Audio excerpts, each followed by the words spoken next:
Traders, we're back with another Hot Seat episode. If you have not seen the Hot Seat sponsored by Tradezella, you're in for a treat. I've got a very talented trader in the hot seat today. Manny is going to show us his trades through the last year of using Tradezella, and he's going to walk us through his daily report card setup. That way, if you're not currently documenting your trades every day, we give you a template on exactly how to do that. So sit back and enjoy this episode of the hot seat. And if you are not signed up for Tradezella, use the code ASFX to save 20%. Now let's get into it. So let's get right into it. Take us to the report page, and then let's kind of break down maybe your winners and losers first. Definitely. And see what the difference is there. First of all, what do you think of this, the new report layout from Tradezella? You like this or It's no? sick. I think it gives them room to have a lot more like in-depth stats and show them in a very different way. It's awesome. 100%. What stats are you actually paying attention to the most here? Yeah, so I definitely want to kind of like see my average hold time, but also like how long my winners are and how long my losers are. Um and well, we can actually see where's it? So the average hold time's right there. I'm trying to see where the average wins and losses are. I think it's If an you, overview, if I'm not mistaken. Yeah, here you it's an go. overview. Yep. If we look at overview, my average winning trade is $315. Again, this is across like all my accounts, like including funded accounts and combine accounts. So it just all my trading built up in one. And then my average loser is like $300 a trade. So that's a really good sign that okay, I'm able to win more on with my winners than I am losing with my losers. But the thing that kind of has me puzzled is again my hold time because I mean, my whole time of my average winning trades is very close to like my whole time of my average losing trades. I guess I can look at this and say that, okay, maybe my average hold time for my losing trades is only 24 minutes because I've been doing a good job of cutting my losers early. And I'm maybe doing a great job of holding on to my winners. But I'm not too sure because they're just so close together. I don't know if I can really get any meaningful information from that. I think that it probably just says you're a short-term trader, right? Like it basically is just saying on the wins and the losses, you shouldn't really be doing anything for an hour, Right. is what that tells me. I don't know if there's a bad sign in seeing that 3-minute differential. I wouldn't look at it personally and be upset with myself if that was my number. I think what stands out more is, like you said, the average win is bigger than the average loss. And while you're still losing trades because of that cut time, you're cutting them quicker than you're holding onto your wins still by 3 minutes. So I think overall, it's still positive. Look at the average winning day P&L versus the average losing day P&L. Let's talk about that. Yes, sir. 470 on the average winning day P&L, 525 on the average losing day P&L. So what do you attribute, your profitability to when some people would see that and say, look, his average losing day is slightly bigger than his average winning day? Do you just default back to win rate, or do you default to like a higher R multiple? What does that make you think? I definitely think I've been cutting my losers early. Again, like if I'm getting in off of the New York VWAP, right? And then I see Mhm. buyers step in, but later on, as I'm like sitting in the trade, sellers just like really showing their hand and they take that level, I'll just cut the trade early. I wouldn't take a full loss because I know that as long as I take like a paper cut loss, I can always get back in and then make back that paper cut loss and plus some. So I'm still green on the day if I do that. 100%. I think other than that, look at the Mhm. max consecutive wins versus max consecutive losses. So you will take losing trades in 20 of them, Yeah. it says, in a row. But for most people, if they take 20 trades in a row, they blow accounts, they tilt. So you studying these stats and knowing that that may happen to you, does that allow you to not tilt as much when you do take on losses? Definitely, yeah, because losing is a part of trading. Like, I remember when I used to get mad just because I lost one trade when I would first started off, and now I'm able to take losses on the chin, and because I'm able to take losses on the chin and looking at these stats, I know I can easily make it back or shrink my loss day. Like, for example, yesterday was a perfect day of that, so I was, like, down 170 something bucks, and then I made back the majority of that loss, and then it turned into, kind of a big red day to, like, a very small red day to only being down 50 bucks. Love Mhm. it. What about total trading days, bro? 218, logging for almost a year, Yeah. 235 logged days, 218 total trading days. That is, I think, if anything, the most impressive out of this, bro. Like, that's what I want people to take from this is like, use Tradezella, not for a week, not for a month, but every day as long as you're trading, because that's where you really get to see your own patterns, your own flaws, your own areas that you need, to make improvements on. Can you show us, Manny, like, is there anything in this overview of the Mhm. reports that you're focused on trying to fix right now? Like that you think I don't like this about my stats. I'm working on this. I would like to continue to grind to see how I can make my winners bigger and how I can like keep my losers smaller. Even though I do have that $15 difference between my winners and losers, I do want to see how I can just keep continue to expand on that gap. So I'm right now I'm looking for signs in my markups and I'm studying. Okay, what does it look like when price is just gonna like shoot higher, or what does it look like when the trade really isn't working in my favor and I can cut early? I'm just looking for these patterns to again like just make my winners bigger and to keep my losers as small as possible. I like Yeah. that. Have you played with the filters at the top and tried to look at longs versus shorts at all here? All the Yeah, way at the yeah, top? it's actually kind of crazy. Okay. So I'm way more profitable on longs than I am shorts. I'm gonna show you right here. Go to general and then Yeah, yeah, so side. there we go. Yeah. So let's 5,500 best month, 2,300 worst month. More winning trades than losing trades. Holding wins still longer than Mhm. losses. Average winning P&L slightly smaller than average losing day P&L. Average daily P&L on the longs $34, but still total P&L 57.58. Okay, now take us to the Yep. shorts. And then the shorts.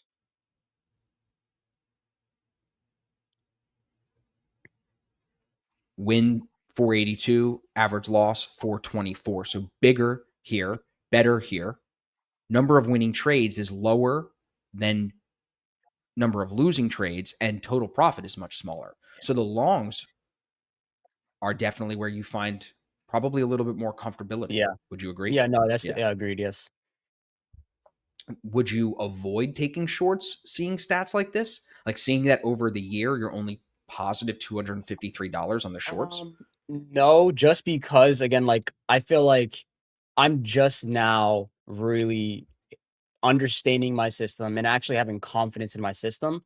So I definitely want to give myself a bit more time before I like start restricting myself.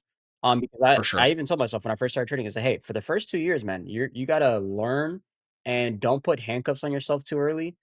Just really try to learn, build up some data so that way you can like make, data based decisions rather than just be like, oh, I feel this or I feel that. But looking at this, like, it would make sense, like, if this continues for the next year, then, like, yeah, I should probably stick to the long side, but, for right now, I definitely want to build a bit more data on my shorts before making that decision.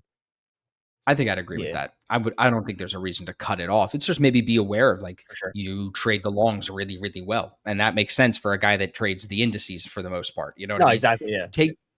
Take this filter off at the top for Mhm. us and take us out to a daily report card. You got a good Yeah. daily report card you can show everybody? Yeah, definitely. Here, I can just show you, like, the most recent ones. Like for example, today, I haven't completed it quite yet, but normally what I like to do is I'll just come to the desk in the morning, uh, paste a picture of the news events from Forex Factory, then I'll do my pre-market analysis just so I can understand what price action has been doing. I put a screenshot from the hourly chart, and then again of the 15-minute chart. I'm mainly using the hourly chart just to kind of see where buyers and sellers are stepping in, marking off any important key levels, like the one you pointed out today on stream to where we were like at that 6,000 level to where we constantly found buyers stepping in right here at these lows right there. Mhm. And I just want to keep that in mind. And then obviously the 15-minute chart is going to tell me what's the most relevant trend that I could follow.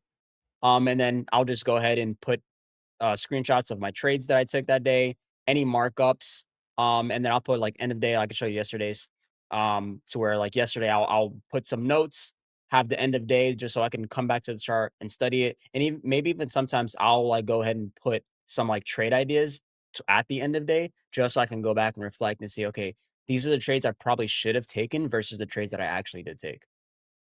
Love it. So everybody, if you're watching this and you're not doing daily report cards like this, take note, take screenshots. It doesn't have to copy this like many. When we started together in the Black Shirt Club, they didn't look like Right? this. They did not. Yeah. No.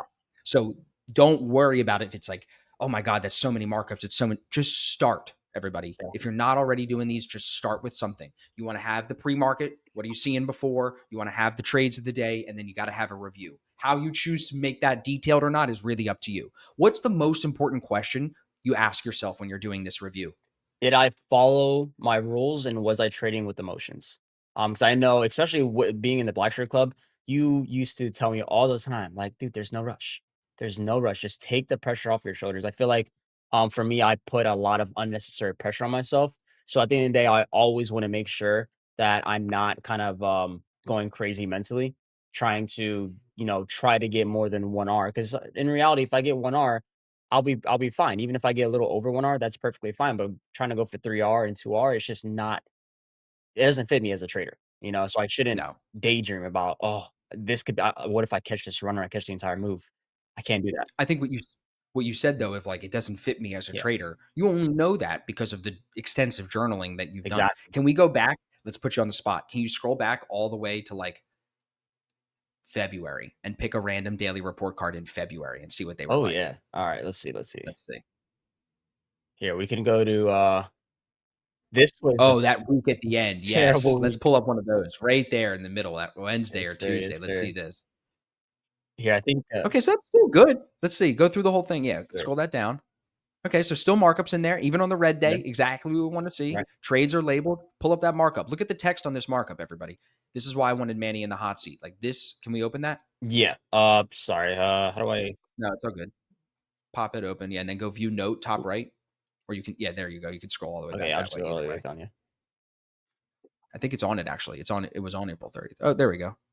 Any day. Pick any day. Doesn't really matter. Okay. June 18th. What is that? I think that's the same day. Red day Yeah. still. Yeah, there it is. There it is. Now, yeah, now blow it up. Awesome. Still, bro, back in February, still doing good daily report cards. Text on the chart, text above, Yeah. execution examples. What else you got? Keep scrolling. Yeah, looks good. And then trade two. Look at the detail, everybody.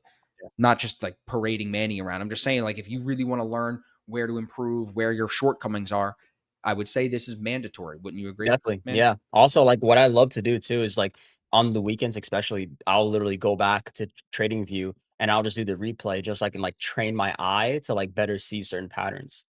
Yeah, 100%. and then I love going back through my DRCs. I do, however, now, like, obviously, like, you see me putting a lot of detail into my DRCs. I don't put as much, and it's because a lot of these, like, it's just me venting, when I was, like, first building on my confidence, first discovering my system, I enjoyed, like, venting like this because I would just reflect and look back. It was like, "Oh, wow," like, I was very emotional rather than approaching it logically, and now I have a lot less to say because it's simple. It's like, okay, well, I took this trade. Here's why I took the trade, and it just didn't work out. It's okay. I'm not going to win every single trade. But if we look into a lot of these, it's like, man, I should have done this. I should have done that. You see a lot of the emotions reflecting, and even allowing yourself to vent like this, I feel like can really help you as a trader because you can look back and be like, wow, like I'm overly analyzing this stuff. Like it's not that complicated, my guy. You're not going to be a sniper every single time. Just relax.